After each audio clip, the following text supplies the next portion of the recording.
너희는 세상의 소금이니 소금이 만일 그 맛을 잃으면 무엇으로 짜게 하리요. 후에는 아무 쓸데없어 다만 밖에 버려져 사람에게 밟힐 뿐이니라.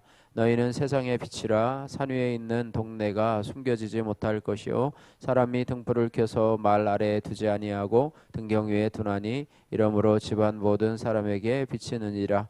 이같이 너희 빛이 사람 앞에 비치게 하여 그들로 너희 착한 행실을 보고 하늘에 계신 너희 아버지께 영광을 돌리게 하라. 아멘. 예, 오늘 마태복음 5장 13절로 16절 말씀을 통해서 세상의 빛과 소금이라고 하는 제목으로 함께 은혜를 나누기를 원합니다.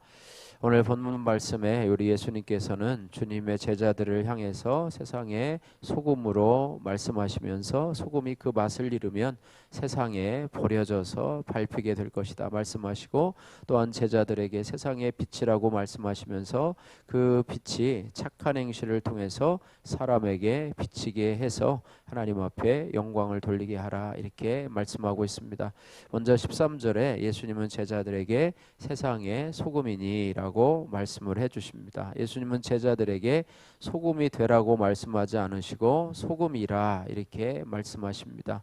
소금은요, 우리가 잘 알다시피 음식이 썩지 않도록 방부제 역할을 하고요, 음식의 맛을 낼 때 없어서는 안 되는 재료입니다. 그래서 썩지 않는 역할을 하는 것이 바로 이 방부제 역할을 하는 것인데요.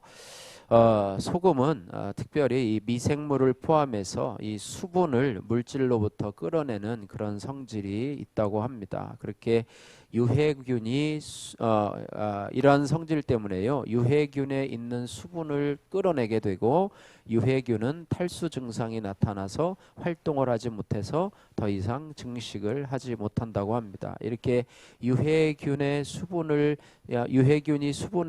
이 소금에게 빼앗겨서 활동을 하지 못하게 되니까 신진대사가 불가능해져서 결국 유해균이 죽게 된다고 하는 거예요. 이런 이유로 소금이 예로부터 이 방부제로 사용되었다고 하는데요.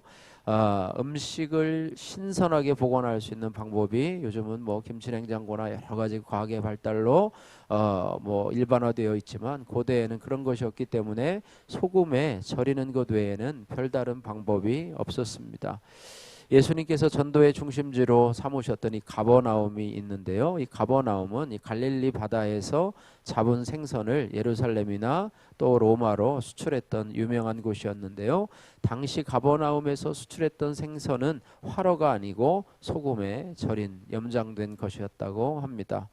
소금에 절인 것만이 부패를 막는 유일한 방법이기 때문이었죠. 또한 이 소금은 음식의 맛을 내게 되는데요. 소금은 조미료의 역할을 합니다. 소금은 네 가지의 기본 맛, 뭐 단맛, 신맛, 쓴맛, 짠맛 가운데서 특별히 짠맛을 대표하는 그런 것이죠.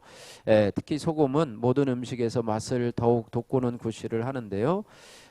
음식을 요리할 때 이 조미하는 것을 소금 맛을 본다는 의미로 간을 본다라고 하는 그런 말이 생긴 것도 그와 같은 이치 때문이라고 할 수가 있습니다. 소금이 제대로 쓰임을 받는다라고 하는 의미는 뭐냐면 누구와도 잘 섞이고 어울릴 수 있는 편한 존재가 됨을 의미합니다. 우리도 소금과 같은 존재가 된다는 것은 좀 까칠하지 않고 누구와도 좀 같이 잘 섞여서 어울리고 좀 이런 모습이 소금의 역할을 감당할 수 있다, 뭐 이런 것이 되죠. 그래서 우리가 살고 있는 이 세상은요, 살아있는 유기체와 같아서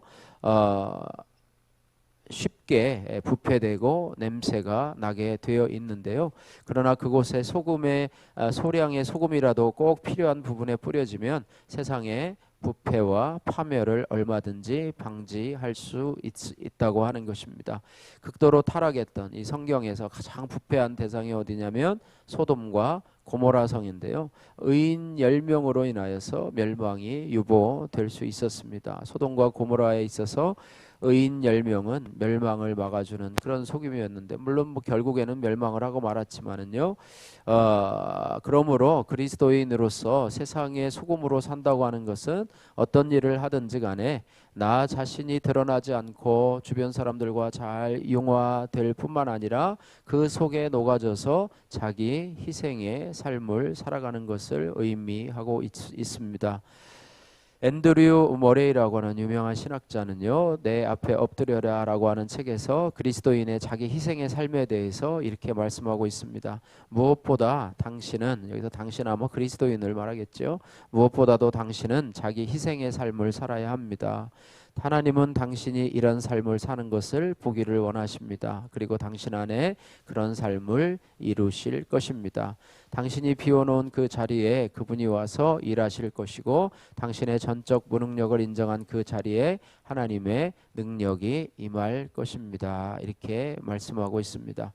그런데 만일 녹아지지 않는 소금이 있다면 그런 소금은요, 방부제 역할도 못하고 맛을 내지도 못하기 때문에 아무런 쓸모도 없게 되고, 그런 소금은 세상에서 밟힐 수밖에 없다. 버려져서 밟힐 수밖에 없는 그런 처지에 놓이게 된다고 하는 것이에요. 그래서 오늘 13절 말씀에 소금이 만일 그 맛을 잃으면 무엇으로 짜게 하리요? 후에는 아무 쓸데없어 다만 밖에 버려져 사람에게 밟힐 뿐이니라. 이렇게 말하고 있습니다. 예수님은요, 그리스도인인 우리가 교회와 세상에서 소금의 역할을 제대로 감당하지 못할 경우에 그 결과가 얼마나 무서운지를 경고해 주고 있습니다. 소금이 그 맛을 잃게 될 경우에 첫 번째 결과에 대한 예수님의 경고는 그러면 무엇으로 짜게 하겠느냐, 이렇게 말씀하고 있습니다. 그 말에서 이 맛을 낼 수 있는 원재료의 상실에 대해서 말씀하고 있는 것입니다. 소금을 만약에 잃어버린 세상, 과연 소금을 잃어버린 세상은 무엇으로 짜게 하겠느냐? 짜게 할 게 없어요. 소금으로 짜게 못하면 대안을 찾을 것인데, 그 대안은 결코 세상을 부패하는 것으로부터 막지도 못하고 맛을 내지도 못할 것이기 때문입니다. 종교 다원주의를 주장하는 무리들이 요즘에 많이 있죠. 종교 다원주의를 주장하면서 어느 종교를 믿든지 다 구원을 받는다. 또 사람이 그냥 성실하게 착하게 살면 구원을 받는다. 뭐 이렇게 하면서 나름대로의 맛을 내려고 하고, 또 거기에 많은 사람들이 동의를 하고 있어요. 그냥 아무거나 믿으면 구원 받는 거지 꼭 뭐 교회 뭐 예수님을 믿어야 천국에 가냐?